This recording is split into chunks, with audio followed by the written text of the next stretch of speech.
What is up, everybody, and welcome to the Big Nerd Gaming Podcast. I'm your host. My name is Westen, and prepare yourself for an incredible show. Holy shit. I can't believe how good this show is going to be. It's blowing my mind just thinking about it right now. Today, we are going to do something that I don't think anybody in the entire gaming world does, really, and that is just go full sicko on the Game Awards. Today, we are going to predict almost every, I put in the title every category. We're not actually doing every category. That's a bait and switch, but we're doing like 13 or 14, you know. We're skipping the useless ones. So yeah, let's get to it. Let's welcome our guest today. Maybe the only person I know of who is willing to undertake this endeavor, but she is, but she's going to do great at it. She's so excited too. Michaela from DearGamers, an excellent gaming blog. How are you doing today? I am doing great. I am also a Game Awards sicko. I think that was maybe the first thing we connected over at the beginning of the year when you were doing your own Game of the Year roundup stuff from 2024 into 2025, obviously. And I've been picking away at this. You know how much I love lists and ranking and making decisions on things. I've been picking away at this for like a month. So I just love bringing people on the show that don't actually like to rank. It's an odd thing. I don't it's my sicko stuff is to torture people. But I just want to quickly, because here's the thing.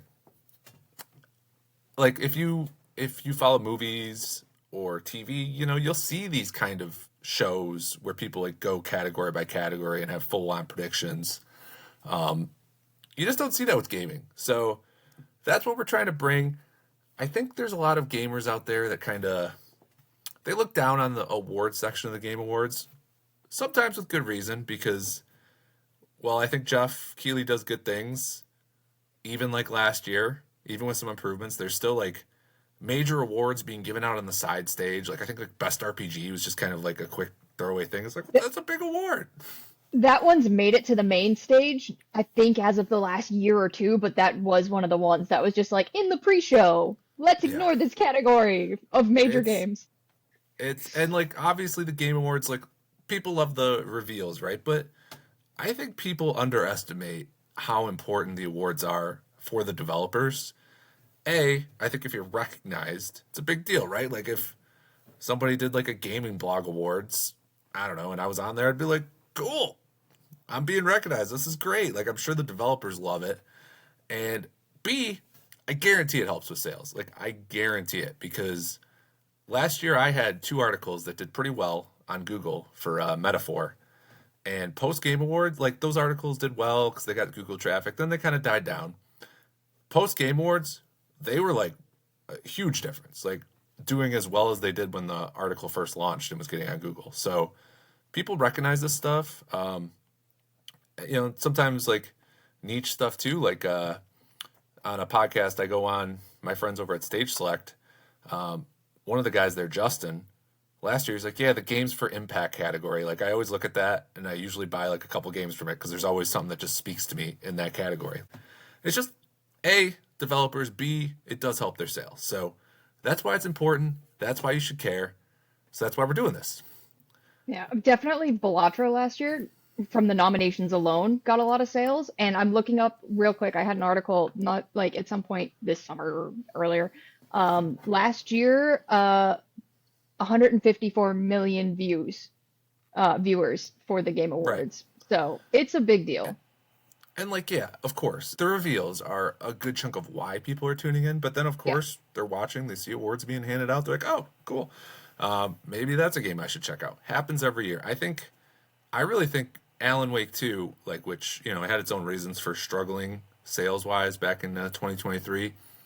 The Game Awards and the musical performance, like, it was a process, but it was just one of many things that I think built up momentum because I believe that game eventually, like, reached a good point sales wise. It took a while, but and that was no physical, not on Steam. There was issues there, but like the Game Awards helped them build back up. So it's important. So that's why we're doing it.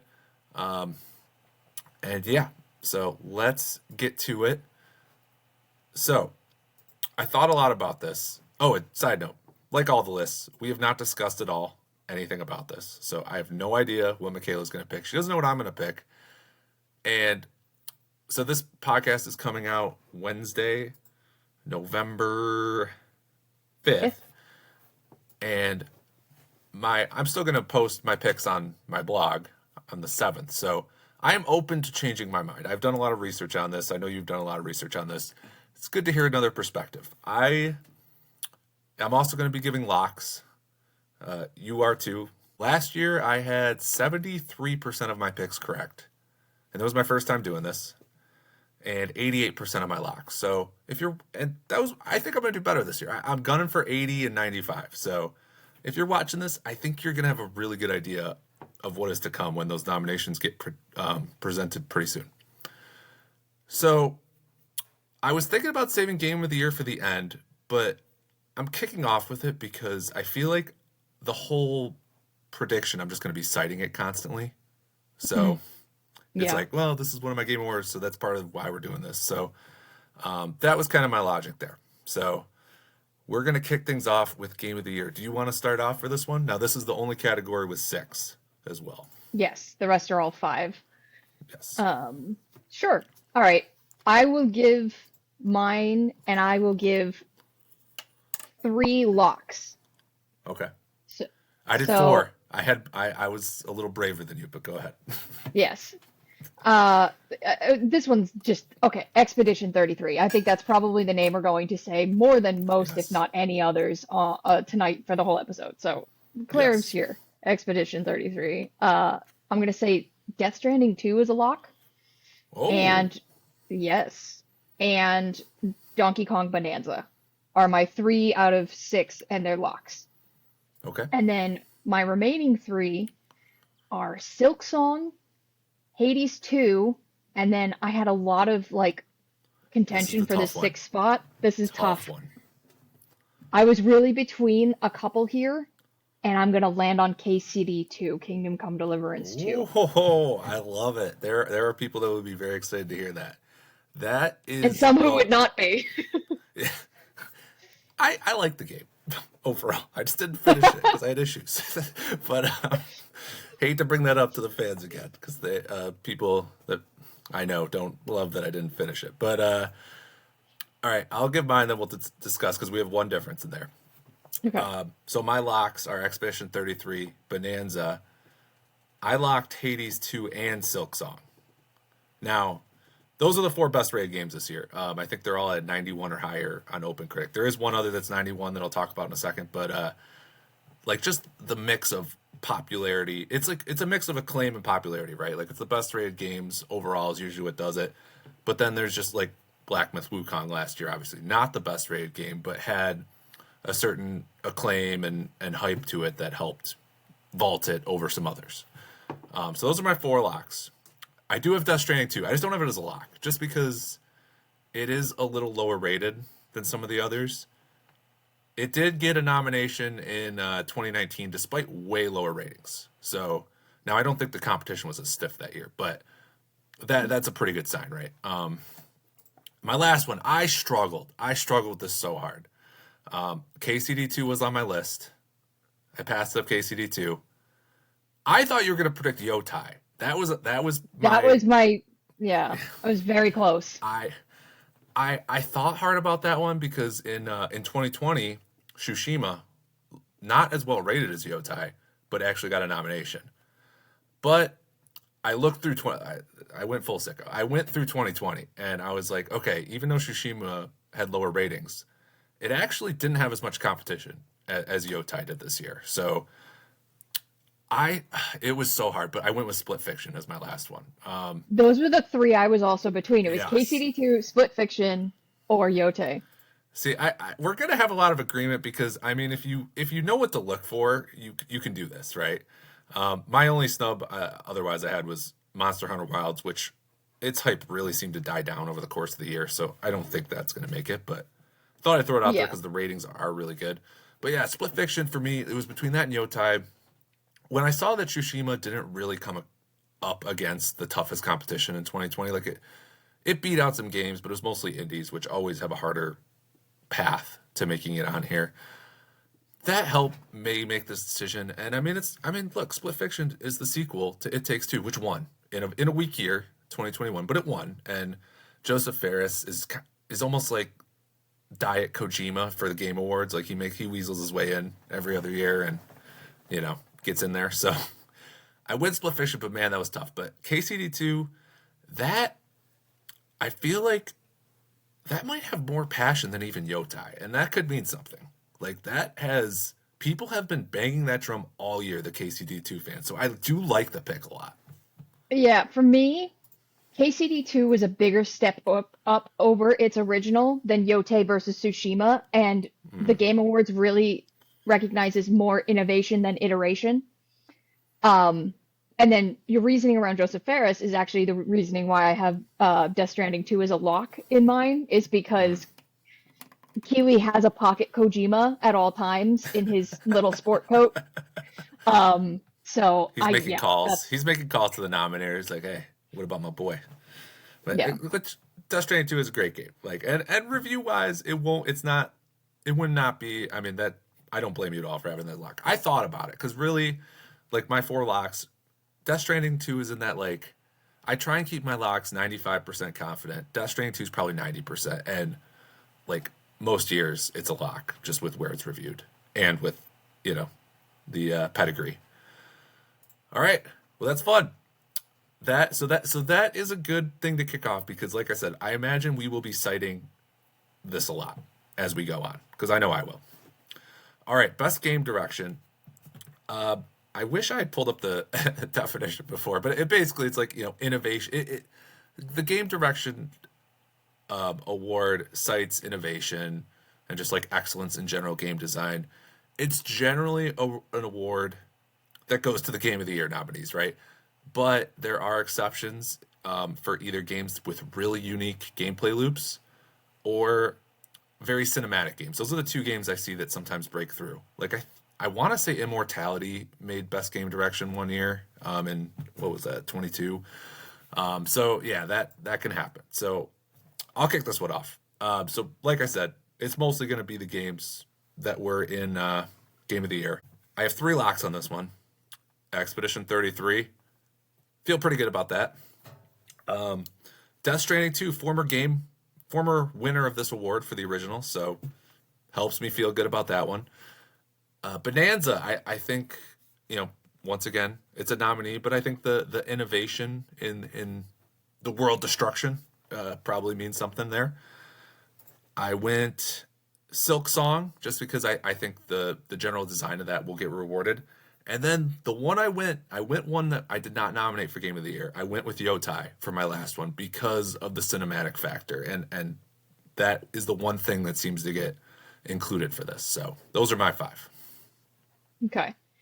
I literally copy pasted my Game of the Year list basically, That's but the one I might leave off in this case would be KCD2 because that was the one that was yeah, like on the outside for yeah. my top like 6 for the Game of the Year. And it is usually 1-to-1 if you're nominated for Game of the Year, 90+% of the time you're Mm-hmm. nominated for Best Direction. The winners aren't always the same. There are many years where Best Direction is not the Game of the Year award Correct. winner. And if I even remember like the 2018 when it was like God of War, not Ragnar, God of War 2018 and Red Dead 2 duking it out. God of War, like I think cleaned house in a lot of the categories, and Red Dead just won Game of the Year or something like that. It was God of War won Game of the Year, but Red Dead cleaned up in every other category. Okay, other way It- around. Yeah, yes, I knew which it was is something why like that. Yeah. I did worst game award decisions ever list for the Big Nerd Gaming recently, and yeah, that was the one that everyone was like, "You got to have that one, right?" I didn't have that one because I like God of War more than No. Red Dead, but yeah, no, Same. that's what I did last year too. This year, I don't know. I guess maybe I'm hedging a little bit too on not putting Yotai in Game of the Year. Little hedge by me. Yeah. All right, now though, like, look in the end, those 2 categories, right? For the most part, you can look at reviews and figure it out, right? There's always some stuff on the edges, but I don't think that one's usually too hard to figure out. And you'll see a lot of gaming websites predict that category. This is where we start getting sicker, right? This is when we start predicting the stuff no one dares to predict, but we are brave enough. especially you, right? Yeah. Let's go best narrative next. Okay. This one was tough. I had to make some cuts here. Mm-hmm. I'll start with my my I'm gonna say two locks. Expedition 33 again. I mean, I feel like that's another Get used safe to one. hearing it. Just get used to it. And then I'm actually gonna say Death Stranding 2, for my second lock in that one. Now my remaining three, and I had a lot of stuff that was again hovering on the outside here. So actually, before I say my remaining three, I want to give a couple quick just honorable mentions. I didn't put Yote in here. I'm gonna give that an honorable mention. Same to Mafia, and some big nerd reviewed this game and really liked its narrative. Citizen Sleeper 2 is an HM for me.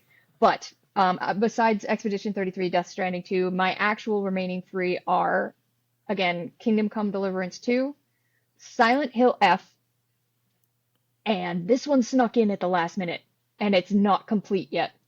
Dispatch. So Oh, I that is love it. tough. I love it.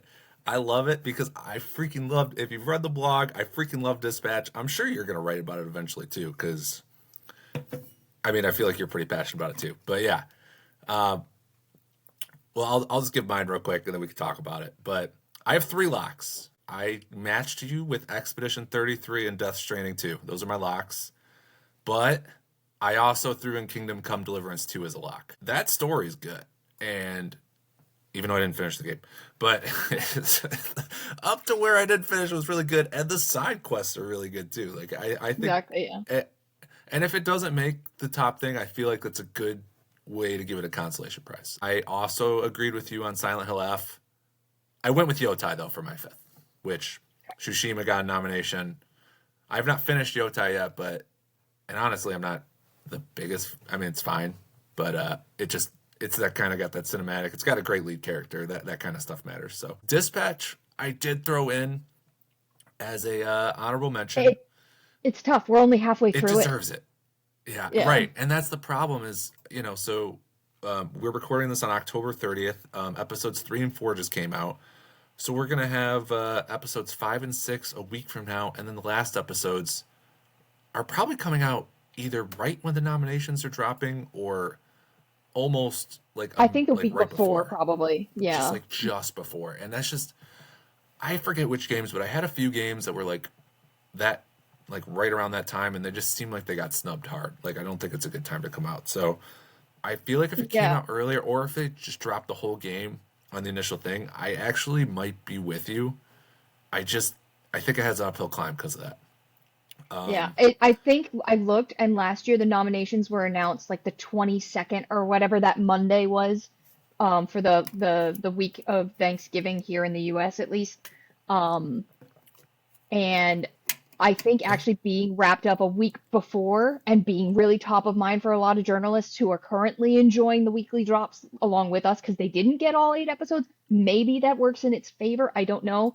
The reason I left Yote off is because it did divide some people. Some people really loved it. I think a lot of people agree that Atsu is a great lead character. I saw some people divided on the story because Jin's story in Tsushima had the stronger external historical conflicts with the Khan and everything, and the Mongolian invasion, whereas I saw the argument that Yote could have been the same revenge story set at any point in Japanese history or otherwise, technically. So the internal conflicts were really well developed within Atsu and her character growth, but the external didn't hit as hard for some folks. That's fair. I think I'm just going off pedigree, and I'm just Yep. saying, like, cinematic PlayStation game. It has its moments.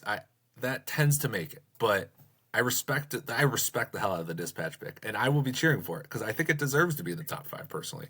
I did put it as an honorable mention though. I don't even know if it really should be here, but I did put Hades 2. I really don't care for the story in that game, and I think it's mostly gotten panned, but the original did get a nomination, so and it's a Game of the Year nomination, right? So I'm putting it up there just because. I also put Mafia as a snub. Here's a snub. Here's actually one that I wouldn't be stunned with if it was the 5 over Yotai and Dispatch. Is Indiana Jones. I put that as my last one. It was released in December, so it is it qualifies here. Yes. Now, I December can be have, hit or miss, but yeah. for this, but there have been cases of December games getting back in that next year. So Yeah, if your name is Smash Bros. But I have actually, I'm gonna say this now, with maybe one category exception, and even then it's a toss up for me. I have Indiana Jones as a snub for the entire awards for two wow, reasons. One, because it came out last December, even though it did get its PS5 release this year, and it's going to be released again next year. It's going to be released 3 years in a row because of the Switch 2, I guess. Um, when you think about it like that. Um, but also what you were just or have mentioned actually a couple times now with Death Stranding and Yote is the PlayStation pedigree. The inverse of that is the Xbox tax, where the reasons I don't have certain games, like maybe The Outer Worlds 2 for best narrative in these categories, is because at the Keeley Awards with game journalisms and critical outlets, PlayStation and Nintendo get a lot more favor, and Xbox does not. that would be an interesting research project. I thought about doing like, hey, here's some random Game Award stats. I just never got around to it, but that was actually one I thought about. I was like, awards by publisher. It'd be interesting to see. Microsoft as a publisher had a really good year, but yeah, I mean, even in my predictions, I don't have them in tons of spots. I'll say that. So we'll see. We'll see on that one. But yeah, I mean, there's a lot working against Indiana Jones. I don't think it gets there. I said I think Yotai is a safe pick, but I like that you went ballsy there. I like that a lot. All right, best art direction. This is a tough one. I have quite a few snubs on this one too. So I'll start for this one. I have two locks. Expedition 33. Come on, that's not shocking. And Ghost of Yotai. Ghost of Tsushima, winner in 2020. Don't really see any reason why that wouldn't make it. All right, my other three. Death Stranding 2. The original Death Stranding was a nominee, and that is a gorgeous looking game. So I'd be surprised if that doesn't make it, even though I don't have it as a lock. I have Hades 2 on there. The original Hades was a nomination in 2020, and man, that game is so good looking. I love the character models so much. There's so much detail. I mean, the environments are great. I was surprised when I was doing my research and remembered that it got nominated. So it really should get nominated again. And my last pick, Dispatch. I think Wow. I think that art direction is undeniable, and the whole game doesn't have to be out for that to be recognized. The animations, I mean, just the general art style. Like what I don't watch TV, as listeners and readers may know, but I always see clips of that Invincible show, and I'm like, man, this game looks better than that show, in my opinion. Like from the clips I've seen, that game is so good looking. So that's my last pick. My snubs were Assassin's Creed Shadows, Silk Song, more for like the animations and enemy design, Monster Hunter Wilds, and Sword of the Sea. Okay. Okay. We have some similarities and some key differences. So my Yes. locks are again Expedition 33 and actually Death Stranding 2. I have Okay. Death Stranding Okay. 2 as a lock here. Um, and then I have Hades 2, Nice. Yote, Oh, and 4 and Silk 5. Song. Yeah, I have Silk Okay. Song, but in my snubs I do have Wilds. Because like the creature designs, like PC performance aside, the game is artistically very well designed. It's an incredible looking. The things that they can do with those models, it's insane the amount of detail. And then I had Sword of the Sea as an honorable mention. Good. Look at this. Even when we're not like, I like how this is going because we do agree a lot, but then we have like the one difference in each one. It's work. I like Yeah, this, but Silk Song, after just playing Hollow Knight for the third time, but the first time to completion successfully, the step up in the art specifically is extremely noticeable. The depth of the color palette, the use of light and yes. shadow, the animations, it is extremely noticeable. Even though like Hollow Knight's a good looking game, especially Hmm. for when it came out, the size of that team, their lack of experience prior to that, but Silksong is noticeably a step up to me in the visuals department.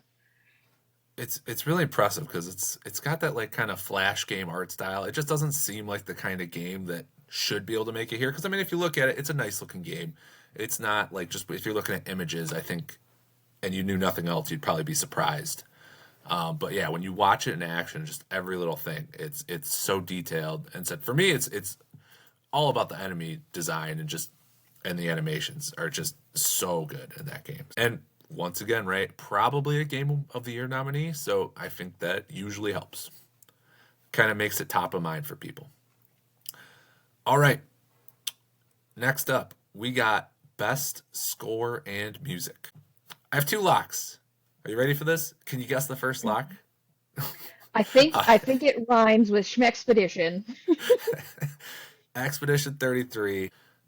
Obviously, tremendous soundtrack, right? And the story behind the soundtrack just makes it that much better. My other lock, a former winner, Death Stranding 2. The original Death Stranding 1 back in 2019. I actually don't like that sound. It's high up on my list. Don't worry, but I actually don't like the soundtrack as much in 2 because it's not as sad, and I just feel like it needs to be sadder in that game. It's a little too upbeat, but still a great soundtrack. Still some absolute bangers on there. All right, so those are the locks. After that, we got Yotai, which Tsushima didn't make Best Score Music. I don't recall noticing the soundtrack as much in Tsushima. In Yotai, I notice it. It's really good. I got Silk Song in there. Like the whole thing about that game is just like it creates this mystique and just ambience and mystery, and it's the mix of the visuals and the music that really does that for me. It's one of the few soundtracks I listen to start to finish on Spotify. I really enjoyed that. And my last one is a game I have barely played, but I have seen so much hype. I'm just going to assume the Nintendo fans will push it through. I got Mario Kart World on there. My snubs are Hades 2, which is maybe bold, but I have not. It's a good soundtrack. It's not. I haven't viewed it on that level. And I have Doom the Dark Ages, which I really enjoy, but cutting out the former composer rubbed a lot of people the wrong way. I think that's going to do it in. I think that'll, especially with the critics on the panel, I think that'll be the nail in the coffin for that one. Every critic noted it, and I'm like, I kind of like the music better personally. It's a little less, it flows better. It's a little less. If it existed in a vacuum, sure, but people know it's different. Yes, the narrative behind it's just like Expedition. I talked about how the positive aspects of Lorien Testard, if I pronounce that right, getting discovered on SoundCloud or Reddit or whatever, that will, I think, guide that game to victory. Cutting out a beloved composer who has a unique style will hurt Doom the Dark Ages. That is a good call. All right, what do you got? I've got Expedition 33 as a lock. Whoa. Whoa. I do have some differences, though. Okay. This is a weird category. Yeah. This is tough. Music is very subjective, too, with taste. And something we've been kind of like mentioning, but dancing around. 2025 is one of the best years in gaming, period. Yeah. It's insane. Yes. The caliber and the volume of releases, volume of high quality releases in both the AAA and especially the indie space. We have multiple indies making it to our Game of the Year lists here if we are in the ballpark at all, which usually there's the one token indie. Ever since like Celeste, I think it's been pretty consistent. One indie game makes it to the Keeleys every year in terms of the big award. Calling it the Keeleys does not get old. I enjoy it every time. But okay, yeah. So I don't have Death Stranding. I have Expedition 33 as my one lock. You don't have Death Stranding. You don't have Death Stranding. I don't. Wow. Okay. I don't. Sorry, go ahead. I was stunned. Yeah. Another snub I'm gonna have here along with Doom is Donkey Kong for similar reasons. It's not the nostalgic, what it's always been type of situation. Although Donkey Kong music has evolved over the years, Donkey Kong has evolved over the years. Like the days of Rare and whatnot are long gone. But what I do have that I don't think you mentioned, I have South of Midnight. Okay. I'm going to butcher this name because I do not French, but Oliver de Rivière is a composer. He's a composer to watch in this space. He's worked on a lot of things from Dying Light to some of Spider's games like Technomancer, but I think most notably, he did both of the Plague Tale soundtracks as well as South of Midnight. He is a celebrated, recognized, and that music had to evoke both a fantasy and a reality of that region of the world to bring it to life, and I think it did so really tangibly for a lot of people. So I'm gonna put South of Midnight. And then, as a staunch Darren Korb defender, I'm gonna put Hades 2 here, no matter what you say. It's in my Uh, top 10. Okay, yes, I I'm not a al yeah, hater. I also have Mario Kart World here. Even though the game itself is a bit controversial, I think the music is pretty lauded, and it's a big body of work as well. Um, so I've got Expedition 33, South of Midnight, Hades 2, Mario Kart World, and then I had basically a tie between two. And just to be spicy, I'm a snub Silk Song here and put a dark horse pick in for Sword of the Sea.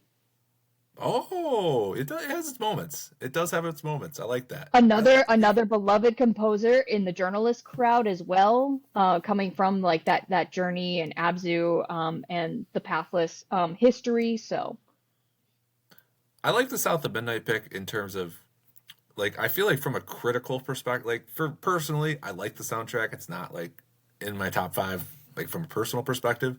From a critical perspective, it probably deserves to be there, uh, because it's so interwoven within the storytelling. Like literally, it's really cool the way they do that. And I thought about like art direction too. South of Midnight, I didn't call out. It might even deserve to be there.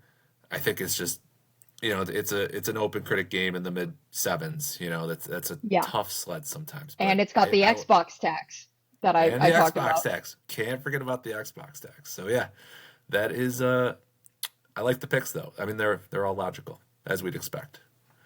All right, best audio design. So this is not always, but it's kind of the survival horror and first person shooter category. This is their time to shine. Although Astrobot deservedly won last year, so the platformers with lots of goofy sound effects can make it as well. So audio design, what do we got? All right. Uh, I'll go with my. I don't necessarily have locks for this one. This one's tough. And I have It one is. game on here that is an unknown quantity, but you mentioned survival horror. Another thing that tends to do well here are shooters. Um, Yes. so I've got Yote, Death Stranding 2, Doom the Dark Ages, Silent Hill F, and then that last unknown quantity for me, because it is not out yet, Call of Duty. But this is So we an expected category usually right. for Call of That Duty. you're talking to a guy that does Game Award predictions in August here. So yes, this is I think it was probably on my August predictions, and it is a snub for me. Uh, yeah, I mean that's Call of Duty games are in this category almost every year, but this year I don't have it in there. So I have two locks. I have Donkey Kong Bonanza as one of my locks, which not a lot of locks that you didn't have mentioned. So that's different. I just think I'm going with the Astrobot type stuff. It's not quite Astrobot for sound design, but like just the crunchiness of destroying the environments, I thought was really impressive, and they mix it up a lot. I had So one issue really with I had Donkey Kong as a maybe, like a question mark next to it. I had the directional audio in Switch games generally, but noticeably when I was doing the accessibility review for Donkey Kong Bonanza, the directional audio is just like even with headphones, it's not really good. In terms of like even when you use the like the radial slam thing, the sonar, if something is directly above or behind you, it's not going to signal with the audio. So I dinged it for that. fair. And I didn't do a good enough job introducing Dear Gamers at the start of this. I was talking about how I like this podcast and I like this part of the blog because I think it's something nobody else is doing. And Dear Gamers does a lot of stuff that nobody else is doing. Michaela posts accessibility reviews for a lot of stuff, and it's incredibly detailed. It's really impressive. It's like the kind of review that you really hope like above any other review, it's like the developer should read that review, right? Like everything else kind of subjective. There's some really good stuff in there. So she's the pro on this. So yeah, I'm still sticking with banana. Also, I feel like Oh Banana is like the linchpin to the whole experience. Yeah. like like the bananas, like finding the bananas like it's cool, like the skill tree's fine, but like in the end the real reward is saying oh banana, right? So that's I think that matters. I have Doom the Dark Ages also as my lock. It's the best rated shooter this year, so that's a good sign usually. Other than that, I have Yotai and Silent Hill F, which we agree on. But instead of Black Ops 7, I went with Battlefield 6 just because it is very well reviewed. So I I think that will edge out Black Ops. I had that as a maybe as well, but the reason I actually switched COD in this week is, believe it or not, I've removed Battlefield 6 maybe from some of my potentials because of the negative press right now around the free battle royale. Believe it or not, people are mad about something that's free. Oh, Because gamers. Um, so you know, I'm gamers. wondering if the initial hype that was going like before Battlefield 6 launched with like the betas and everything, hype was up here. And then at launch, still pretty good. But now this week it's starting to decline, and I wonder if that's what's going to be on the minds of the panelists when they're nominating. I don't It's know. kind of like Monster Hunter Wilds. Like if Monster Hunter Wilds Yeah. came out in like mid October, this could be like A sliding different into list. yeah. Yeah. But like just it's I think Battlefield 6 might be a short enough release where it doesn't build up as much bad will, but we'll see. But yeah, I do have Black Ops 7 in there as a snub. I have Expedition 33 as a snub. I put Ninja Gaiden 4 as a snub, just because it's a decently rated action game. And I put Indiana Jones as a snub. I mean, the whip sound, all the different sound effects with pots and all that, pans, they're pretty good. Uh, all right, this is maybe the hardest category every year, and that is best performance. It's just because the options There's are so just many. Yeah. there's so many. It's so hard, and it's like it's not always the lead character that does it. A lot of different things can happen. So I'm starting this one. You know what though? Last year I had such a hard time because like there was Final Fantasy VII Rebirth, and I'm like, which Final Fantasy VII Rebirth character is going to make it, right? Like I was thinking maybe Britt Baroness Tifa would make it. It was Aerith that ended up getting it. So stuff like that. I feel like this year there's a few more clear ones, but man, I have one I might change like on the spot right now though. So we'll see.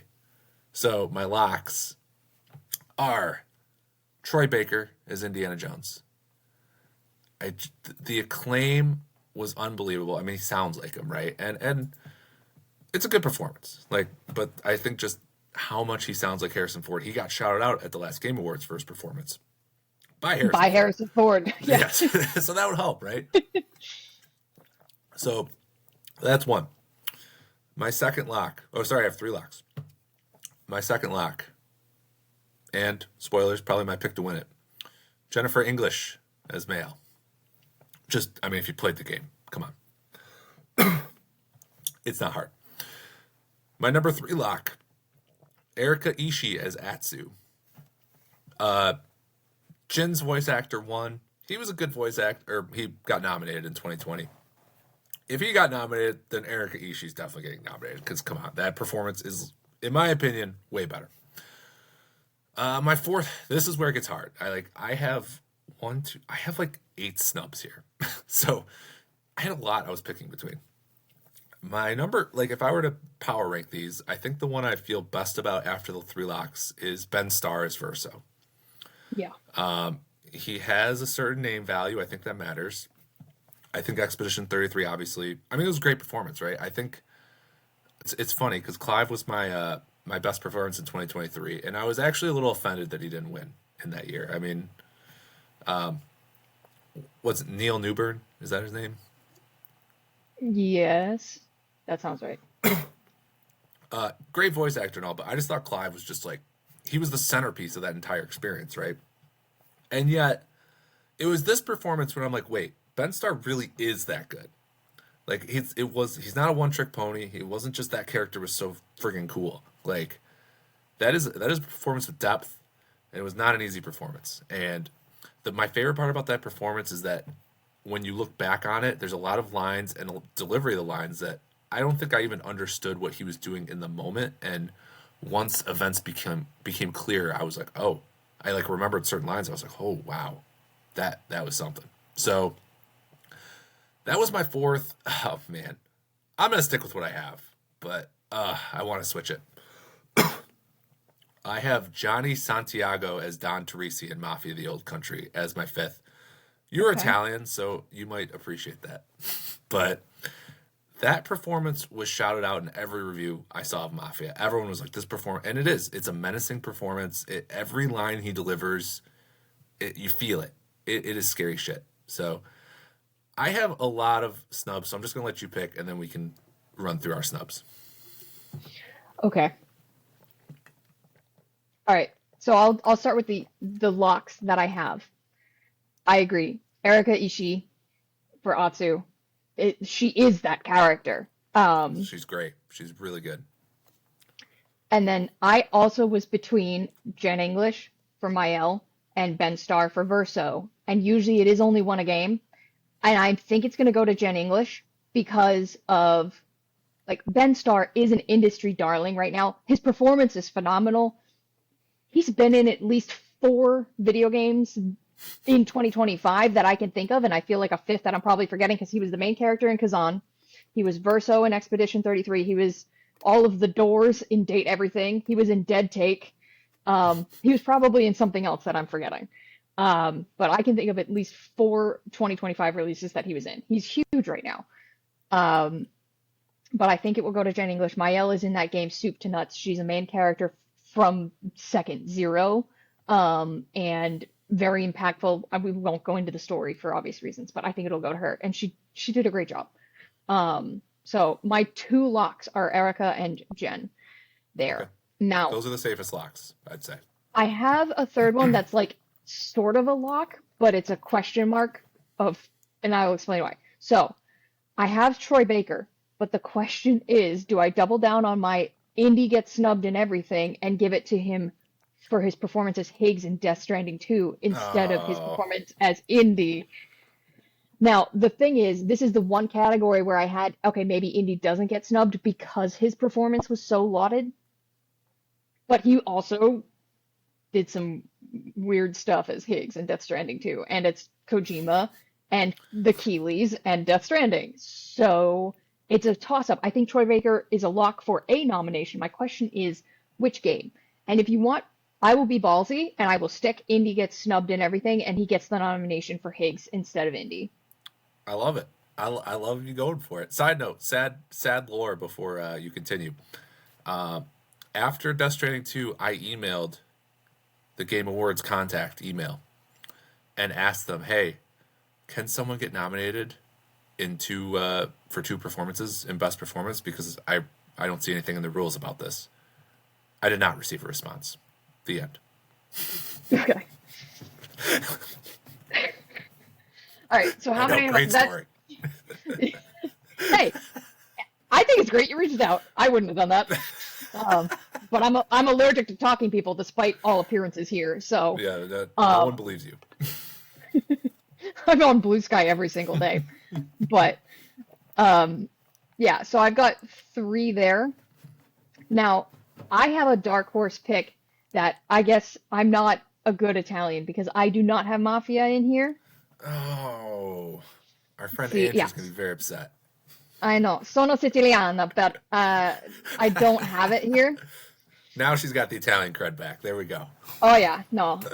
Well, some people will tell you I'm not Italian because I'm Sicilian and that doesn't count, and then I'll punch them in the teeth, but that's okay. That it proves I'm Italian. Um,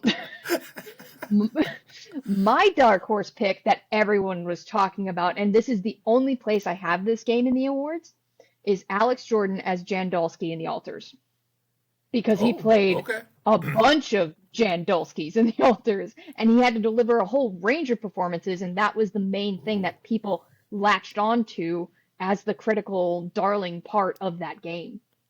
Wow, I like that, and I I've wanted to play that game all year, and it's been so hard to fit it in. But that might be the first one where you're like, you've really got me thinking on that one because it wasn't even in my snubs. So I like Yes. that.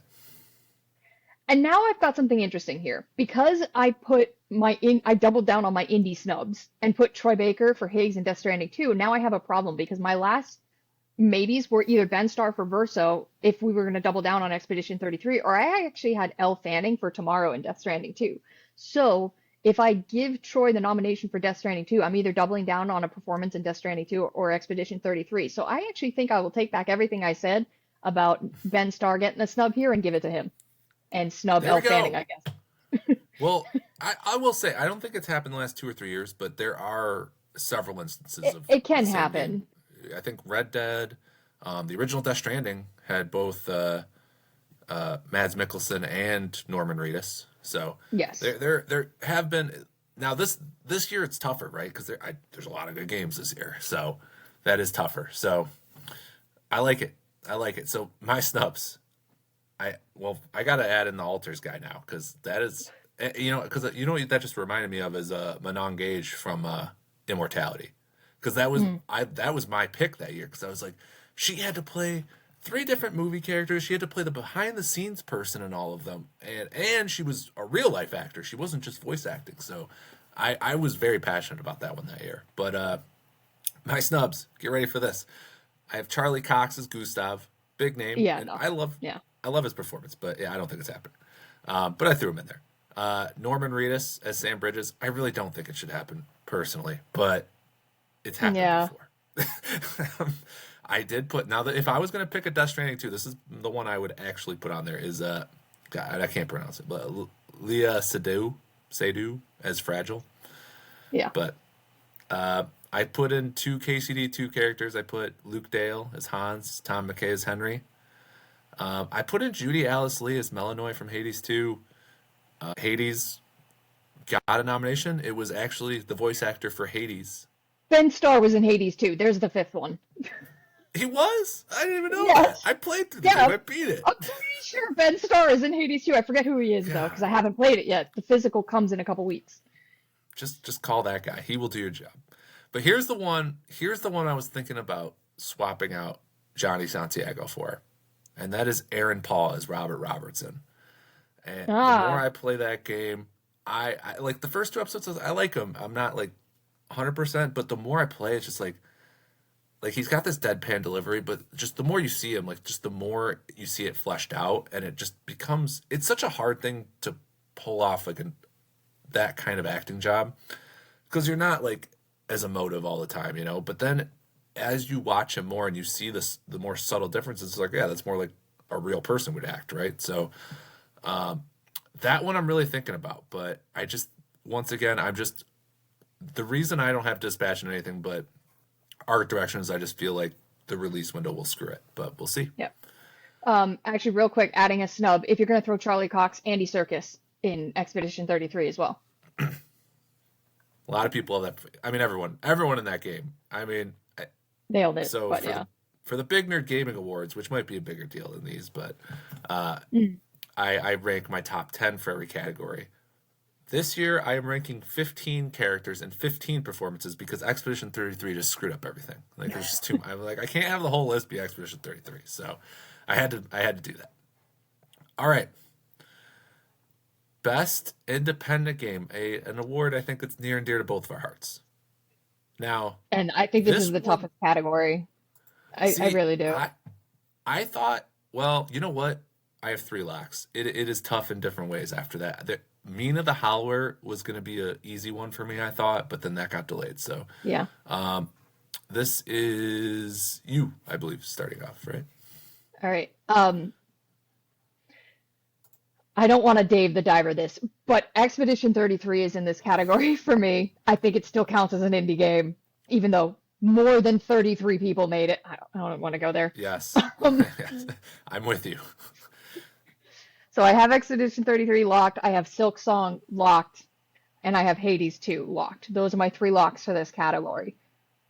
How the heck do you get this down to two more only? This category is stacked this year. And so I'm gonna go through some ones that I don't have in those final two.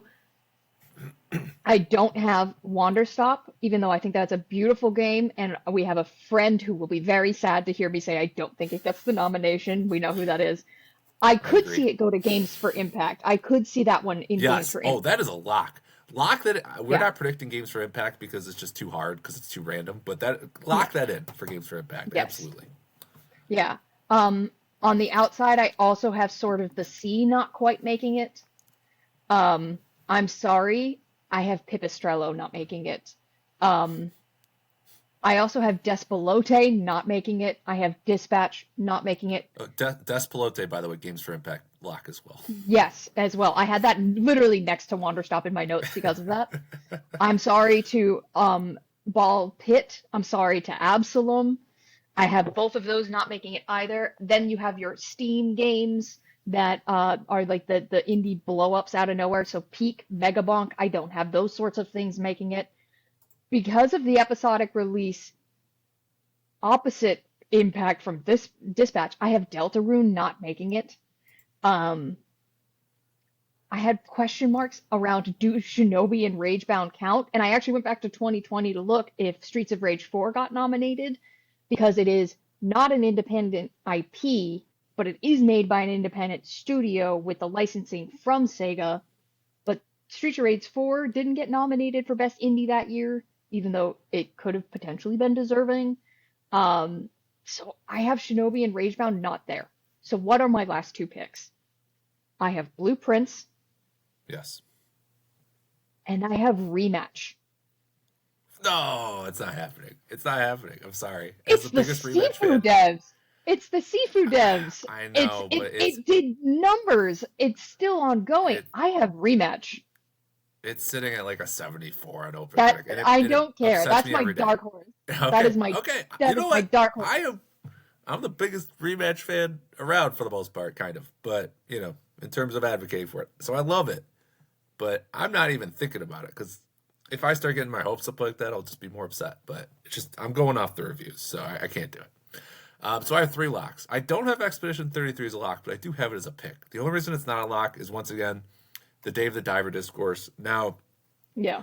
I lean towards it, and I should note, like, what one of the truest independent games ever made is probably Baldur's Gate 3, Yeah.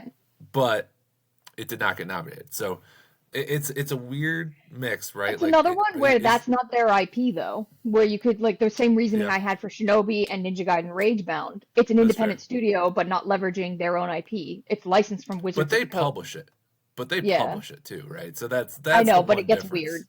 Yeah. Yeah, no, this category is a mess. Like every year, there's always something. There's always I mean, something that's a technically, mess. CD Projekt Red games are indie. No, they're not, Yeah, but technically. I'm Cyberpunk Indie of the Year. I love it. Witcher 4 coming to best independent game. But yeah, so I didn't put it as lock just because of the discourse, but I think I lean towards it though because every Summer Game Fest, Gamescom, Mr. Keeley makes note every time 30 people made it. Now, did 30 people make it? I don't know, but And a dog. subcontractors they exist. Yes, and Yes. They had an office dog. subcontractors subcontractors, their work is valuable too. Damn it. So but I have it on there. My locks are Hades 2 and Silksong. Obviously, Game of the Yeah. Year nominees. They're gonna be here. I put Blueprints as a lock too. I mean, there was a not insignificant stretch where that was considered a Game of the Year contender. Now it's all Schreier gone. power. Schreier power. Dude, what a fraud. But, but that game is fraudulent. No, look, I get it. I get it. In terms of reviews, it should be there, right? Schreier will make it happen. He will ensure it happens. Pipistrella was my fifth pick originally, but I made a last second switch and I went Ball X Pit.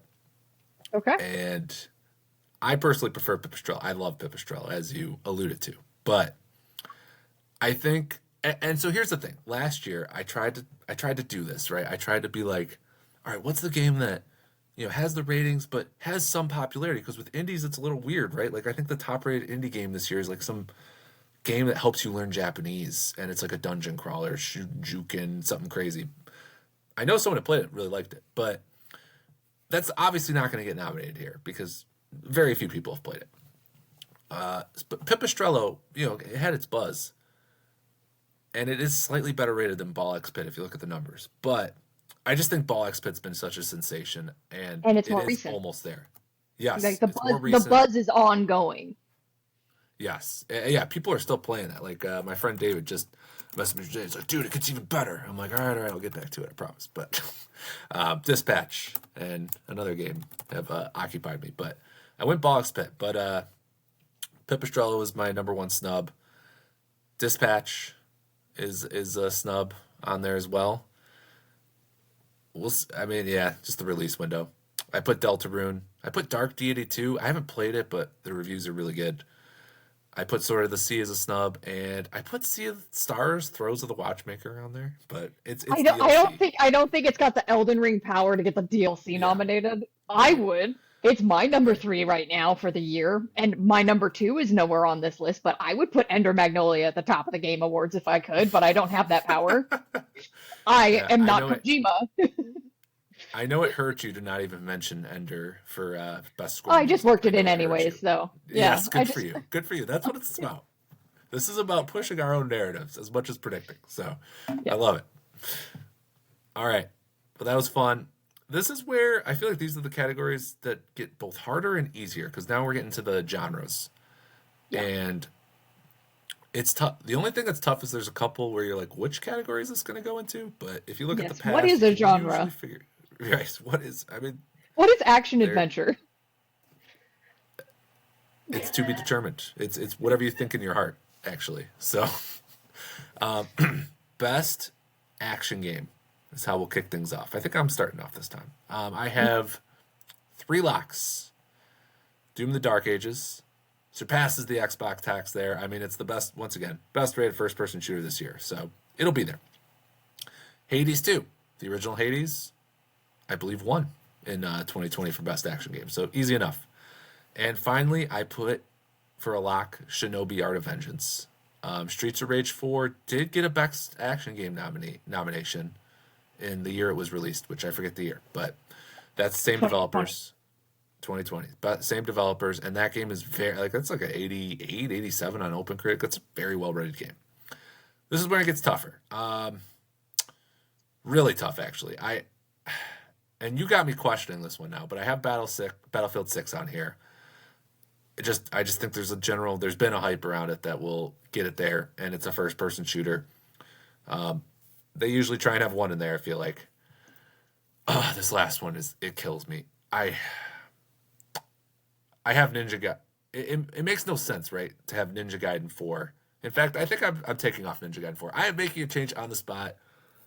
I'm going to switch it to Ragebound. I've just seen better overall reception to Ragebound over Ninja Gaiden 4. I mean, it has better reviews.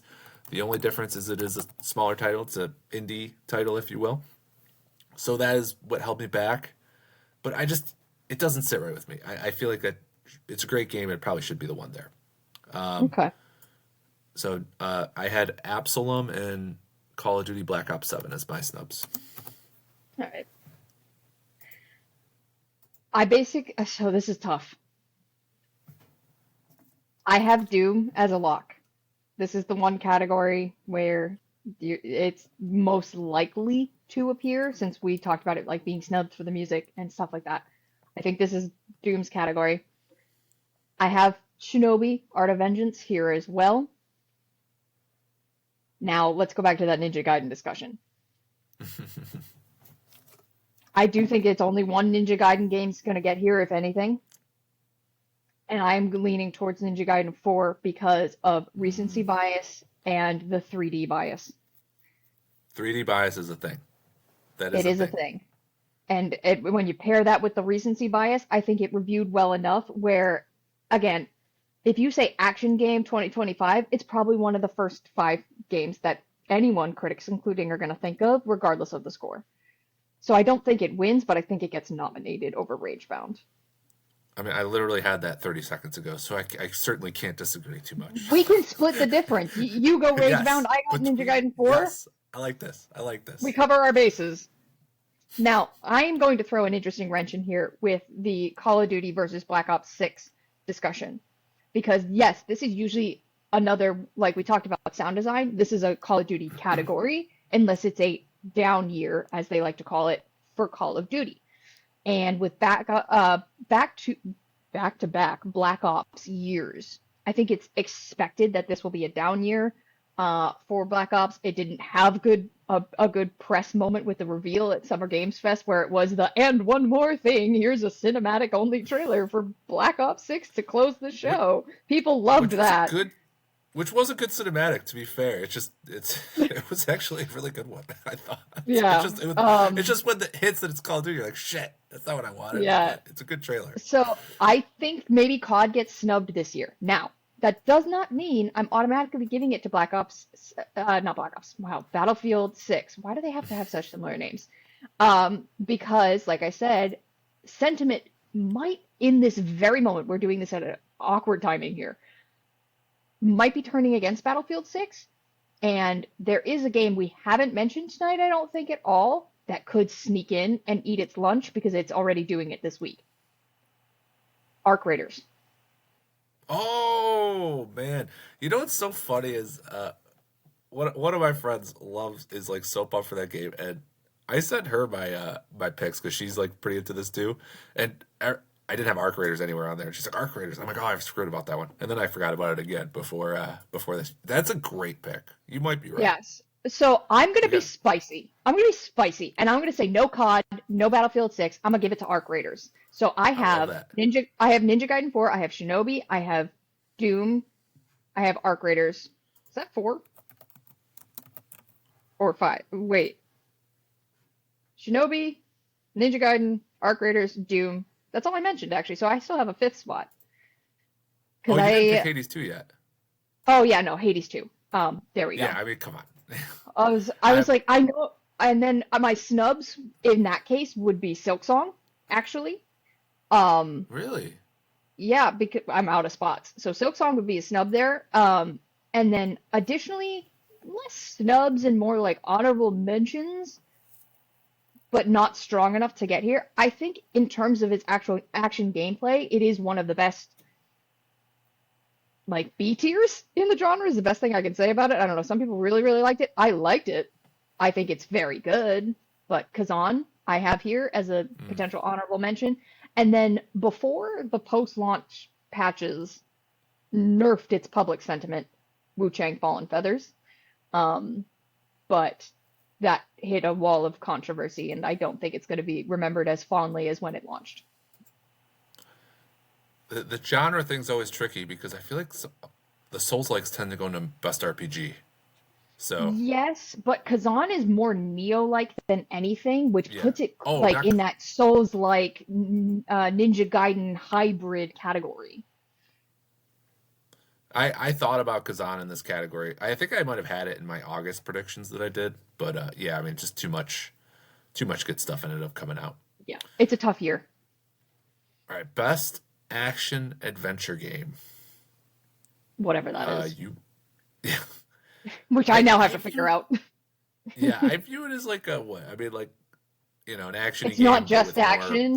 Yeah, not as linear yeah. is It's usually. action, but also exploration, maybe platforming and puzzling and stuff like that is maybe some narrative in there. Whereas action, this like Ninja Gaiden, the story's there. Are you showing up for the story or are you showing up for the action? Right, I mean, good right. for you if you're showing up for the story. You might have other Uh, options out there that you could pursue, in my opinion. Not that I've played it, but I've seen things. But all right, so you for are yeah, starting this one. action adventure, I have Banana here as a lock. I have got Donkey Kong Bonanza. I've got Ghost of Yote as my other lock. And those are the only two I think I will lock. Okay. Um, I have this is tough because the gameplay is both divisive and lauded as better than the previous. So I'm gonna put Death Stranding 2 here. Um, I mean, with the better, if it's in both of our game of the year, if it's in yeah. game of the year, it's going to be in the genre category. So Well, somebody wrote about all the frictionlessness of this game and how you could go either way with it. It's a pesky niggling thought I have in my mind, but I'm gonna put it here anyways. Wow. Called out. All right, so my two locks, I gave Bonanza, it a Yote, 9. I gave it a 9, okay? I didn't even play it. So, or either of them, they're both. I've never played a Kojima game. I will say that on public recorded Whoa. camera. Whoa. Yeah, not my thing. With Death Stranding, it's got some of those horror elements to it that, and then like the weirdness of the original. And I don't mean because of the walking sim stuff, but like peeing on the ground to make mushrooms appear and taking baths and shaking babies. That just doesn't appeal to me. And then I with mean, Metal Gear, yeah, that's the I real don't, question. But yeah.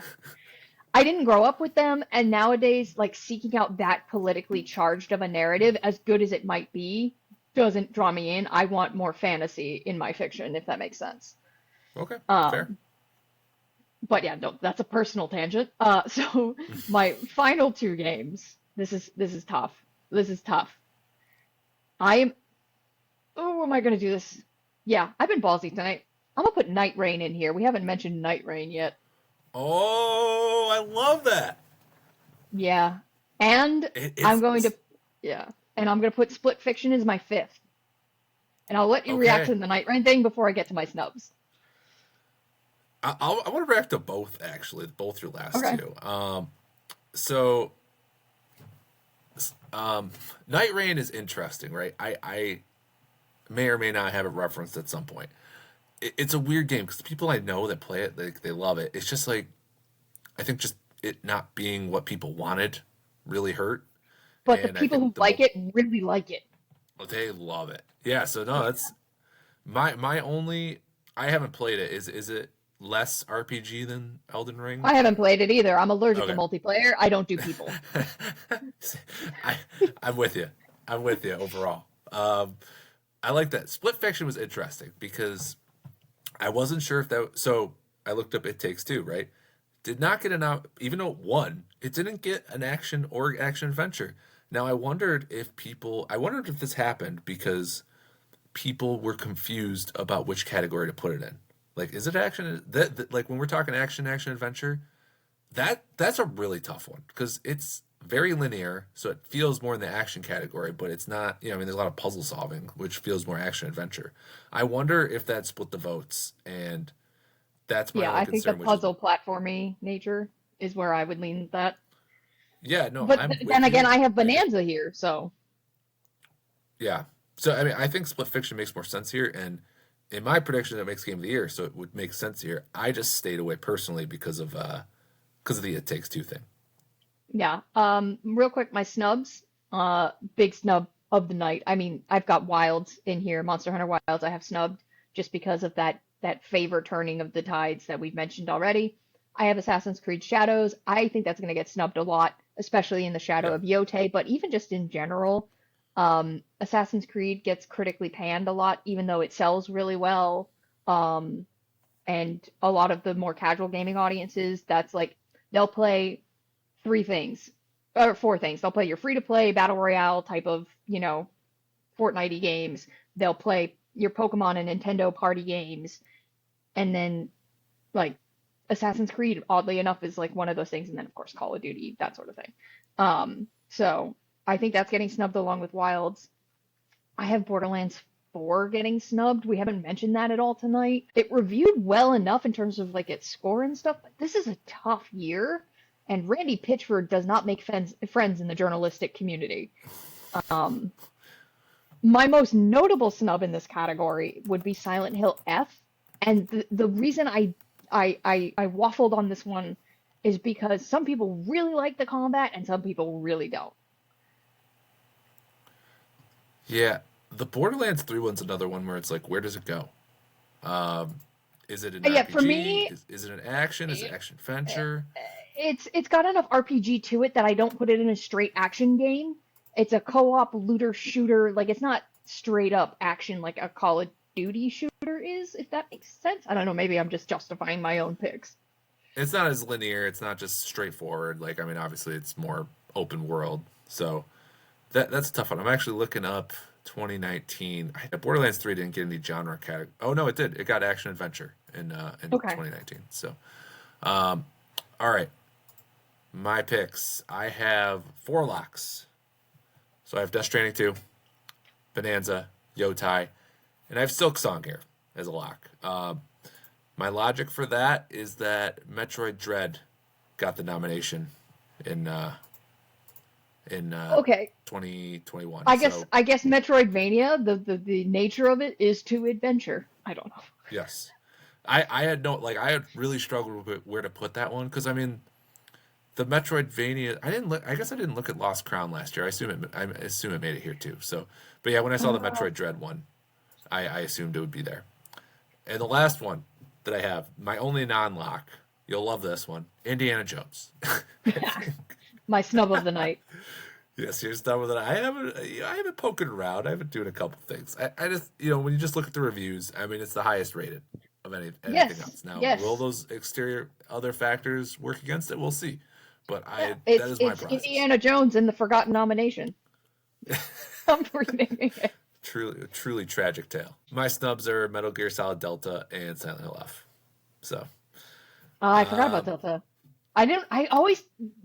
I'm less likely to put a lot of remakes into most categories. Some less so, but yeah. Remakes and remasters, they're always weird. It depends. That one, we've seen remakes do well in recent years, but those remakes have been extremely, like Resident Evil 4. Really Final Fantasy 7. Yeah. Final Fantasy, Rebirth. Like those I do think it has to pass a higher threshold than the other games. Next up, best RPG. All right, I have 3 locks. I have Expedition 33. It's been a bit since we talked about it. Thank God it's back. Why? Because it's not an action game? We went away from it for a little bit. Put it all of them. Why not? It's a Souls-like, isn't it? Yeah. You know what's funny is we're not predicting best debut indie because I don't have the energy to figure out. I don't have the energy to figure out which ones are debuts, and go through all that. But if it gets nominated for indie, it would also have to get nominated for best debut indie. So that's something to keep an eye on. Like, if Expedition 33 gets nominated for both those awards, it is probably in a position to win the most awards ever in the Game Awards. Just throwing that out there. Yeah. I mean, Hades was nominated a lot, and I think it won a lot too. It's got to be up there. Yeah. But having best debut indie as that extra thing in there, the discourse will be great. Everyone will love it. So I have that, and I have Monster Hunter Wilds as my third lock. Monster Hunter World was nominated in best RPG, so that's why I'm sticking with that. My fourth pick, I'll be very curious to see. I wonder if you'll be too scared to put this one in yours because you don't want to break your own heart. I have Trails in the Sky first chapter as my fourth. So it is sitting at a 90 in OpenCritic. It's a more niche JRPG thing, but I don't know. That's going to be a tough one. That's going to be a tough one to pass up. So we'll see. But I mean, I just cannot. And it got enough hype. The acclaim, the popularity, that is the fear, right? But I think it could be there. And my fifth one was Outer Worlds 2. Outer Worlds, the original, actually did pretty well in terms of getting nominations last time. Better than I realized. Was it even up for Game of the Year in 2019? I think it was, and I saw that and I was really stunned because I like Outer Worlds a lot. I just didn't expect it there. But yeah, it was kind of everywhere in that year. I think it even had a Best Performance nomination. I was like, what the hell? I didn't realize how acclaimed it was. I have 5 honorable mentions. I put Deltarune, Fantasy Life I, which was on this list for a bit, but there's too many games came out. I put Lies of P Overture on there, DLC, so probably not. Yeah. I put Oblivion Remastered and Pokemon Legends, but yeah, I mean, I feel decent about my 5 actually. Okay. Well, I don't even have Wilds on here because I know World got nominated. I don't even really think of that as I think of that as an RPG as much as I think of Borderlands as an RPG. It's like the looter shooter of fantasy dinosaur monsters. And it's essentially what it is. They should put that in the back of the box. Oh yeah, no, I should do Capcom's marketing, clearly. Um, they can't get any worse for their public relations. Just put me in charge. I, Probably be I a have, net positive. yeah, I have three locks. Okay. Um, I have Expedition 33. I know we're Whoa. shocked. Oh, mind blown. I actually have Outer Worlds 2 as a lock. I think that Oh, okay. reviewed critically well enough. I know it's not all sunshine and rainbows in the sentiment around it, but I think it did well enough to get to the RPG category. As we mentioned, RPG is such a lauded and valued category at the Keeleys that it's a big main event on the stage. Um, but yeah, no. And then my third lock is actually KCD2 again. Going back to that Yep. one, been a minute. Now, I have some question marks next to some remakes here. I had Trails as a question mark, and I had Dragon Quest the day of its release today Oh, see, I as a didn't even think question about that mark. one, but yeah, the reviews are insane for that one, I think already. So, Yes. And you know what? To cover our bases, I think I'm going to give it to Dragon Quest Remake over the Trails remake. I love both games. I haven't even played the Dragon Quest remake yet, but I love Dragon Quest. I loved the 3 remake. I would be shocked if I don't love the 1 and 2 remakes. Um, the Trails thing, I think you are right that it critically reviewed well, had a lot of good buzz. It is the biggest this year that Trails has ever been in the West. It's only going to get bigger and bigger and bigger, especially as we it's a get more dream and more come true for you, parity. right? Yeah, well, I'm actually a new like Trails in the Sky was my second full Trails game. I bounced off the first Cold Steel. I got about a dozen hours into it, and people really discouraged me from like making that my entry point into the Trails series, so I stopped playing. I want to say that was like in 2018-ish. And then my first full like soup to nuts completed Trails game was last year with Daybreak. And so Sky was my second. But I think you are slightly overestimating the international weebery of this panel because it is not just Japan and it is not just North International America. Weebery. Yes, I you've got I love it. That's such a good phrase. I'm adding I that to my personal vernacular as well. I'm chock full of useless phrases and tidbits. But you've got like IGN Spain and like stuff like that. You've got South America, Europe, all over the world journalistic outlets that are contributing to this panel. I don't know how much Trails kicked up a buzz there. That's my concern. So, It's very um, fair. It that was one thing I realized from Wukong last year. Is I looked at all the I'm like, oh, it's a very like it is a wide range from every country, and they make note like it's from this country, this country, this country. They do that. So yeah, you might be onto something there. yeah. Sorry, Trails So, fans, I might be leading you astray.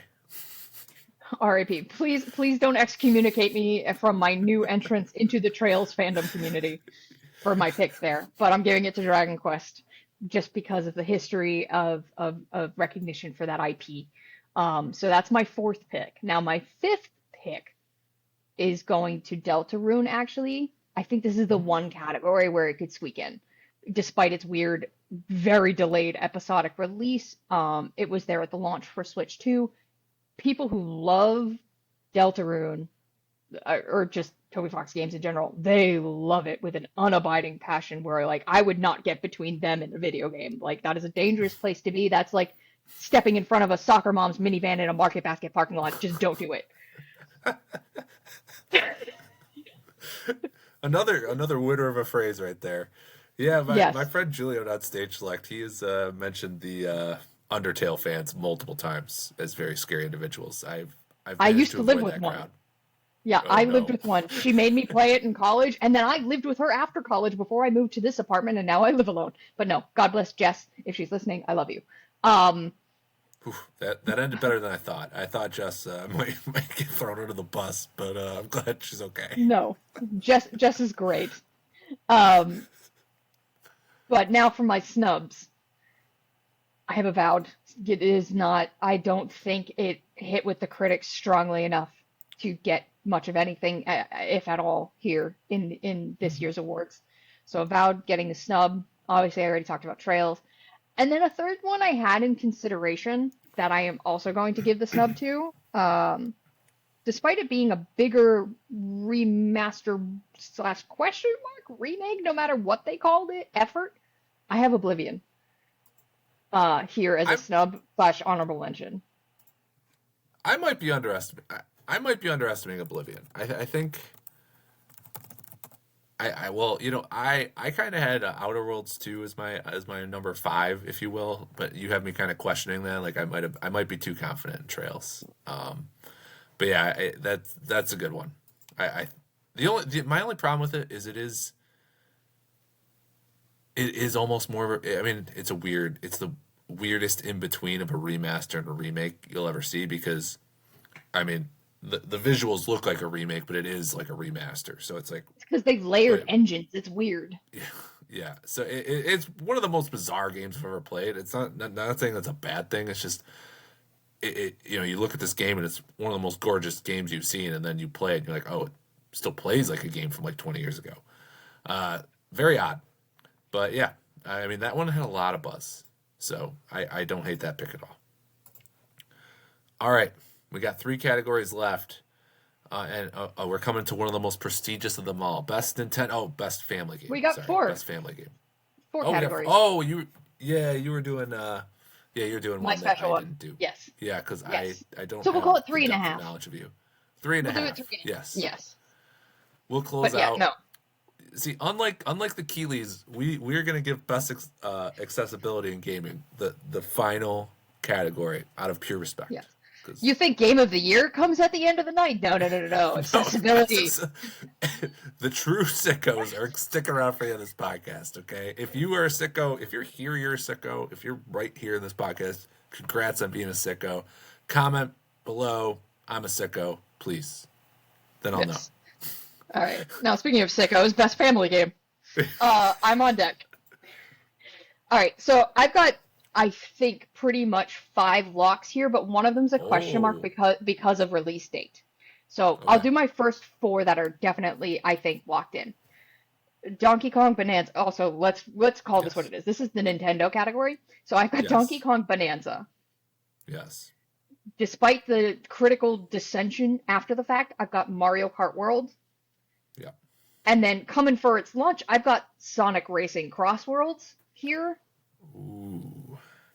And then I have another contentious Nintendo related game that somebody compared it to French fries, I think. I have Pokemon Legends ZA. ZA. That would that would be Z you. to A. Yes. Some brilliant writer out there did that. That would be you. Yes. Hey, Mom, are you proud? I wrote about McDonald's French fries this week. Put it on the fridge.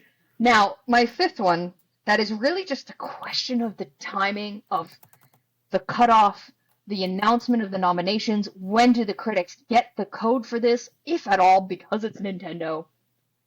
Kirby Air Riders. It is coming out on November 20th, which is, I think, within the realm, but barely.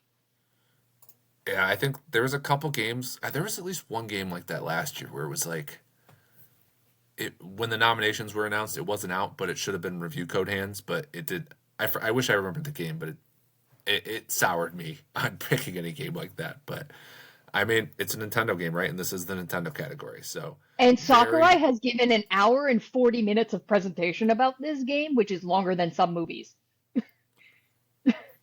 yeah. That's kind of insane for this game. Like, isn't it just like a racing game? Sue Apparently me for not. not knowing. So my locks: Bonanza, Mario Kart World, and Split Fiction. Just Okay. because it Okay. takes two won this category. So, um, man, you have me questioning my fifth pick. So I have Pokemon Legends as my fourth. I feel pretty good about that. Man, this is one that might change before the blog.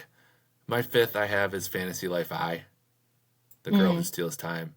Very family oriented, like poop humor and all. Like very family oriented Yep. game. Sonic Racing is tempting there. Sonic Eh, Racing blew up because I think of the backlash on Mario Kart World. Now, let me give you something interesting to think about. I would push back on Split Fiction. I get the it takes two thing there, but the age of the characters and the narrative around them might place it slightly older than It Takes Two crowd. I could see that. It Takes Two was kind of a more adult story than It I would is, have but it looks expected like a kid's originally. game. Yeah, Yeah, but people aesthetically, for sure. people judge with their eyes. They're little like claymation, tiny doll looking characters. That's true. Whereas Split That's Fiction, a good they're point. they're young adult women. So And I think you get like various guns in the sci-fi portions of the game. You might be right. I might be off on that one. You know what? I'm gonna keep Split Fiction on. I'm taking it off as a lock though. I got to protect my lock percentage. So, okay, okay. um, One but yeah, one snub I didn't mention though. I had the Lego Voyagers. Is that what the subtitle is for the new co-op Lego game that just came out? I have that as a oh snub in the Nintendo category. yeah, I might have to look more into that one too. Um, all right. I did put as a snub also Story of Seasons Grand Bazaar. I don't know if Hmm. it did well enough, but that's one I thought about. You know what This Jeff is a needs? He needs a farm sim category. Not the sim oh yeah. strat category, the farm sim category. There are some. I mean, there's several types of games that like. Well, I'll be probably talking about one in this next category. Best sim strategy. Yes. I looked into it and like I was like thinking Monster Train 2 maybe, and I looked and I don't know these games those like card roguelikes like I don't they never seem to get nominated anywhere and it's like Slay yeah the like Balatro. Spire might have? No, I looked it didn't, and I don't think Okay. I mean Balatro obviously got best indie, but yeah, where was it? I mean, I don't think it had a category to go last year. Like there might be some missing spots here. So this category is really hard, right? Because and I feel like the critics don't necessarily play all these games either, which is part of the problem. I only have one lock, and that's Final Fantasy Tactics, which is Okay. I mean just really well rated. Kind of a what is it's sort of another remaster slash remake, but I think It was I a think the critical lead darling before it even came yeah out. Like right it's yeah, one of the best games of all time in terms of the genre. So feels like a safe bet. Um, yeah. this game kind of got panned, but I still put it Civilization 7. I mean, just because I Yes. feel like they're gonna run out of options. I have Power Wash Simulator 2 on there. So Yep. simulator in the name. I've seen great reviews, so there we go. 2 Point Museum, Yep. and the last one was the 100 line Last Defense Academy. We have It a has a matching category. let's go the first Five for one. five. Five Took a for five. while. And I was gonna say 100 line, mentioning your friend Julian from Stage Select right here. Yeah, he's been very passionate about that game. I like the demo. I didn't love it enough to spend $60 on it, but I can see the appeal for sure. For The me, only it released at a bad time and it's too long to, yes, to, yeah, to easily catch up on. that is the thing too. It's like every time I think about it, and then it's like there's like a bazillion endings, and it just feels like you're supposed to replay it, and it's already long. I'm like, I can't do that. Sorry.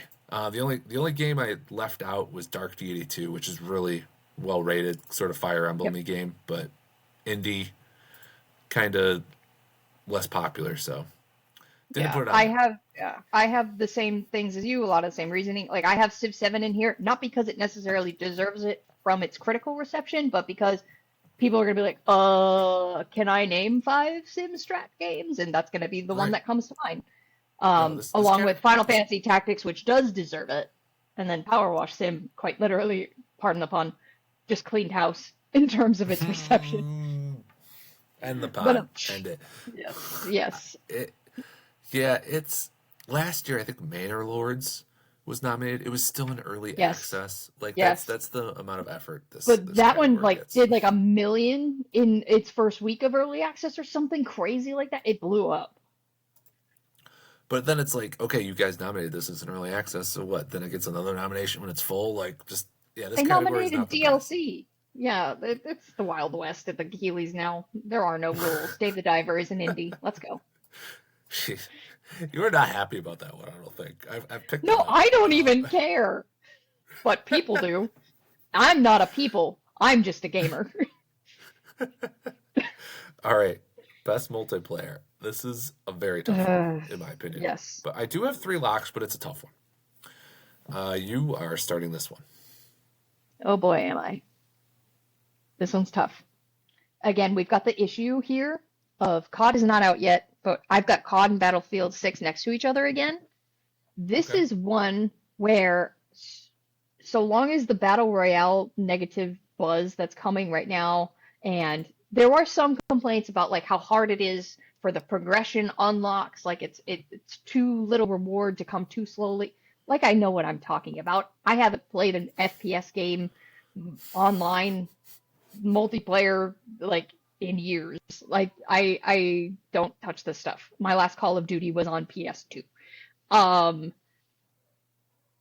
but I think I will give it to Battlefield 6 here because of like Command and Conquer. Like it's just like conquest mode. Is that what it's called? Clearly exposing how much I know about these things. Um, I think I'll give it to Battlefield Yeah, 6 this over is COD kind of your here. worst night. I'm just throwing you in the. You're just getting thrown in the deep water on this one. Yeah. I mean, me too, to be fair. Yeah. I mean, I am interested currently in a FPS game, Mouse PI for Hire, which just had a deep dive, and I was already interested in it, and now it's releasing on the best day ever, March 19th, 2026, which is my birthday. Um, I assumed that when you said that. I was like, I yes. can't think of anything about that date, so that makes sense. Yeah. I actually really don't like my birthday, but point being, I have Battlefield 6 here. Um, I have Sonic Racing Crossworlds here. Again, the Sonic. reception around that was really, really good. Um, I have Mario Kart World here because Nintendo, gonna Nintendo. I have a dilemma now because that is 3 of my spots and I have more than 3 games left. I have in the snubs, besides Call of Duty, Borderlands 4, I'm snubbing. Split Fiction, I know it's co-op, but maybe multiplayer, it's going to get the lean towards more than 2 people in terms of like thinking about the category when people are nominating. Um, I know we just talked about like Mana Lords and stuff that blows up on Steam. I don't think something like Peak makes it in here, even though it was a huge game this year, um, along with some other Steam indies that, Jeff like now uses to open his shows at things like Summer Games Fest, because they were made by 3 people and have 3 million players or whatever. Um, Sneaking in, I have maybe Arc Raiders. That's That is a, that's an X factor. That's yeah. maybe that's a game like when I before I post my blog. That's the one that could sneak onto some Yeah. stuff for sure. So I'm a tentatively put that as my 4th. And then my 5th, which I don't know if you'll be happy or mad about.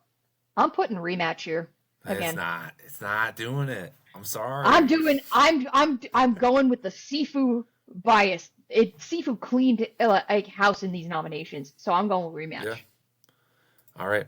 I mean, I think it deserves to be there personally, and maybe if I played enough multiplayer games to do a best multiplayer category, it would be number 1. So I support it, but I don't think it's happening. All right. I have 3 locks. I have Mario Kart World as a lock for best multiplayer. I have Monster Hunter Wilds, which I might have to take off lock, but I don't know. It's still really well reviewed, and Monster Hunter World was in this category before. And I did put Split Fiction as a lock. Just I believe it won with It Takes Two, so it would be tough for that to get passed up. I was really expecting this one to be in here for you. Elden Ring Night Rain. I have I thought as about not a it. lock. Yeah, I I thought about figured you it. did. And then I put Battlefield 6. So I think you covered it well. I did put Abiotic Factor in as a potential. Mm, I think that's the only one. And Dune Awakening. But yeah, I mean, I feel decent about my 5. But yeah, Borderlands I and forgot about Black Dune, Ops 7. but I also Yeah, think I mean, I think a lot of people forgot about Dune, which is the problem. yes, that would be the problem. Yes, you are correct. All right, last up. Like I talked about, you are amazing at your accessibility reviews. They're tremendous, extremely detailed. I my only knowledge with this category is generally like, oh, the Ubisoft games do well. So, Yes.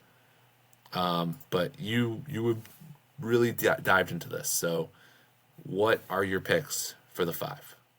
So why don't we start right there with Ubisoft? Um, Two general, like frequent flyers, I guess, of this category would be Ubisoft and Call of Duty. So I'm going to mention both of those here, even though again, Call of Duty is not out yet, so I'm flying blind. But it got a nod last year, back to back years with Black Ops. I assume they wouldn't like ditch the learnings and the features and the design that they had in 6 when making 7. So I hope not. But I'm gonna put Call of Duty here, and then for Ubisoft, the nomination would the obvious choice would be for Assassin's Creed Shadows. Um, I don't think it'll get nominated, but I had as like a maybe like super sleeper pick the Switch to port of Outlaws. And I want to talk about Star Wars Outlaws for a quick second because it's done something that I have personally never seen in accessibility before, where it has, like, Ubisoft is great for having not just accessible design, but also accessibility options in their menus. They made handheld specific accessibility options for the Switch 2 version of Outlaws, which is something I have never seen before, which is kind of cool. So I don't think because it is a port, technically, that it's going to get nodded. So I'm Yeah, going with probably. I'm going to go Call of Duty and That's a Assassin's weird Creed case, Shadows. though. That's a weird Yeah. case. Yeah, I just wanted to like bring that up as something I've never seen before. Ubisoft does great stuff with accessibility, not all the time, but most of the time. Like again, Lost Crown is another one. I think it won that year. Um, uh, and then another frequent flyer or should be of this category is the Sony first party IP. Especially ever since The Last of Us Part 2 in 2020. And a lot of times when the marquee PlayStation games are coming out, they will even have a blog post like a week before launch detailing their accessibility features. God of War had it, Ratchet and Clank had it, Spider-Man 2 had it. Yote was a letdown for me here, so it will not Mm. be here. It did nothing to improve upon the accessibility that was in Tsushima and left a lot to be desired, unfortunately. So I would not put Yote here, even though PlayStation for the past 5 years has been a good leader in the space, but unfortunately not this year. So that's a snub or dishonorable mention, I guess. Much love to Yote. It's probably going to be in my top 10 games of the year, but not for accessibility. Um, Now, so I've got Assassin's Creed, I've got COD, random pick, seemingly, a game that we have not mentioned tonight, and we've discussed at length my love of multiplayer. Now we're going to talk about my love of sports games, despite being a college athlete myself before I got old and decrepit. Um, I'm going to have, oh God, I hope I have this name right because it's not FIFA or whatever anymore. EA Sports FC 26. Uh, and the thing Yeah, that sounds right. yes, the soccer one. Let's go with that. um, Was that soccer isn't your that, sport? no. I when I was younger, I played. It was my second sport, but I played softball primarily. Okay, Um, okay. yes, St. A's Hawks fly together. Division two softball. But I've got a letter on my table behind me inviting me to my 10-year anniversary next year. Not a good vibe for You college. If will I'm not old. be attending. I'm getting that vibe. We'll see. But yeah, no. The thing about the reason I have EA's Sports FC, not FIFA, here is because they are, I believe, the first, at least first noteworthy sports and or online multiplayer game to have a high contrast mode for online play, which is great for blind low vision disability. Um, Very cool stuff. Now I have two like these are hard to predict. I have two very random picks here. One of them I feel more confident about. Atom Fall is a game we have not mentioned tonight, Mm. but Atom Fall leading into its launch, actually went into great detail and depth and put a heavy emphasis on its accessibility options.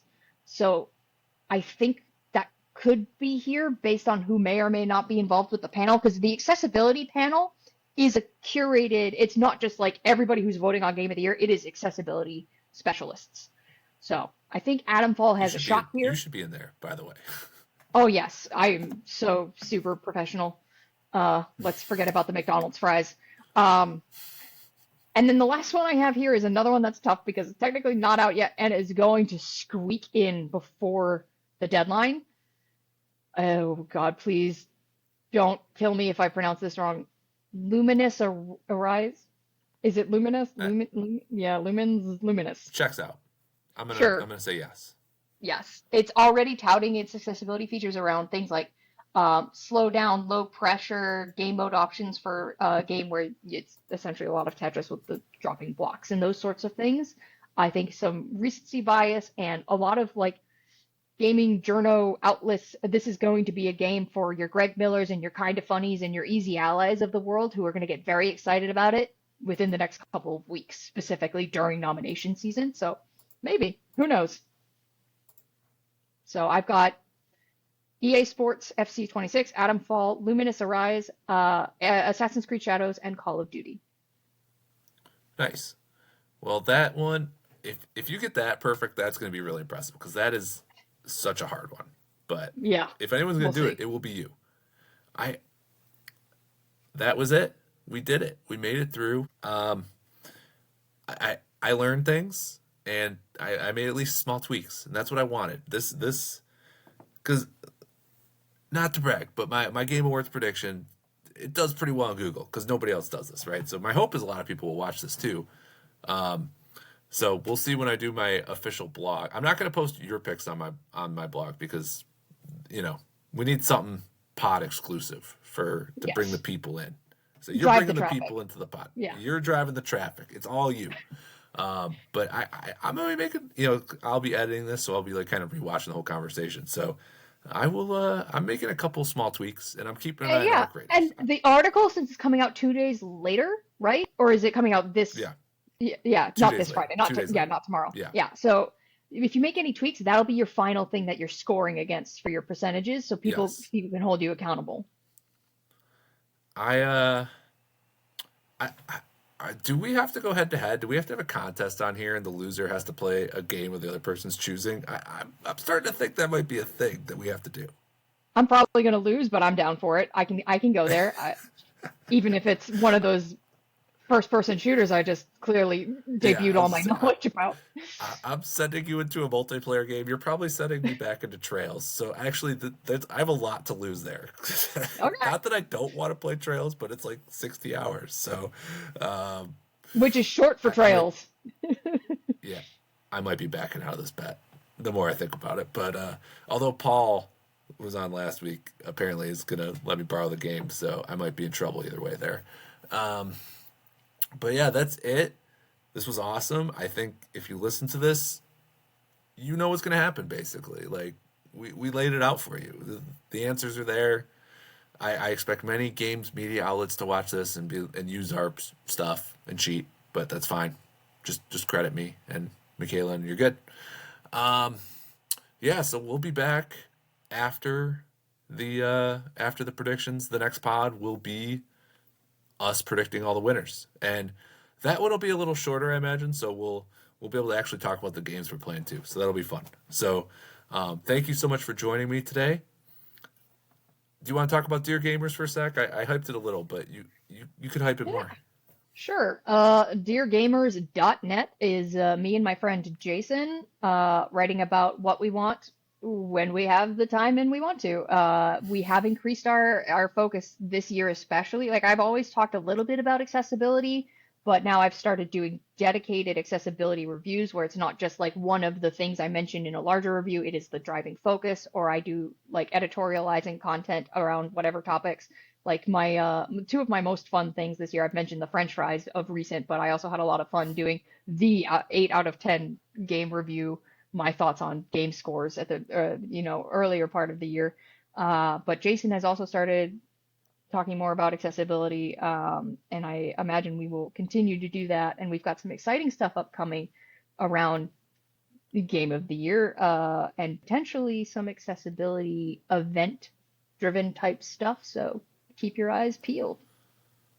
You guys are a great team because I feel like Jason's all over it with just like writing about a lot of indie games in particular. Like he's always finding the Yeah, gems, and he's we getting have review very codes. different tastes, yeah, too. So we So you cover kind a yeah a good variety, even though there's only two of us. of, and then yeah, you got the accessibility. You do your own reviews. You do story thoughts. You do like just general editorials. So it's a great site. It's one of my faves out there. Not gonna lie. You know, Well, thank you. I don't like to rank my friends' websites, but you guys would probably be in the top 10. So just throwing it out there. And I like the name. I've Mutual. always enjoyed the name of your blog too because you know it flows right because you guys start or at least you start It's pretty much all actually, yours with Dear Gamers. you want some quick lore? It's a joke. It is a inside joke from a podcast. So Jason and I originally met doing a podcast together, believe it or not. Actually, we did two different podcasts together. First, it was Nerds Gone Platinum, and then Story Route Zero, which sunset a couple years ago. And from meeting him in the podcast, I got him involved with the site that I originally wrote for, which was Obelisk. That was my friend Mo's site that I started at in 2017 until that also sunset. And then Jason and I we weren't podcasting anymore. Obelisk was going down for good, and we wanted to have an outlet to keep writing, because we clearly have so much to say. And so a joke that I used to make about, people who would get antsy or uppity about like, oh, there shouldn't be easy modes in games because it makes me sad that other people have an easier time at the game that I'm so proud of doing on the hardest hard that ever did hard and stuff like that. So I used to say on our podcast, Dear Gamers, it's not all about you. And that's where Dear Gamers came from. It seems so polite, but it was really condescending the whole time. I'm stunned. Yeah, I feel betrayed as a gamer that you would you've been look down duped. on gamers in this way. No, just gamers are idiots. Let's be real. But everyone's an idiot, so it's fine. Exactly. We're all idiots together. All right. Well, this was fun. We'll see you back for the next episode for even more fun. Thank you so much for joining. Check out deargamers.net. Check out bignerdgaming.com too. Why not? And Yeah. maybe subscribe to I've been really happy with how the podcast is doing because I didn't really expect much. It's doing better than I expected. A couple extra subscribers would be cool though, So if you want, throw me a subscribe. I think you're supposed to say that at the start of the thing, but whatever, Yes. it's fine. Like, comment, subscribe, and now hype because Yeah, YouTube has yes, whatever that is. that's how you're supposed to end it. So that's it. Yes. We will see you next month for some epic predictions of epic proportions. So long.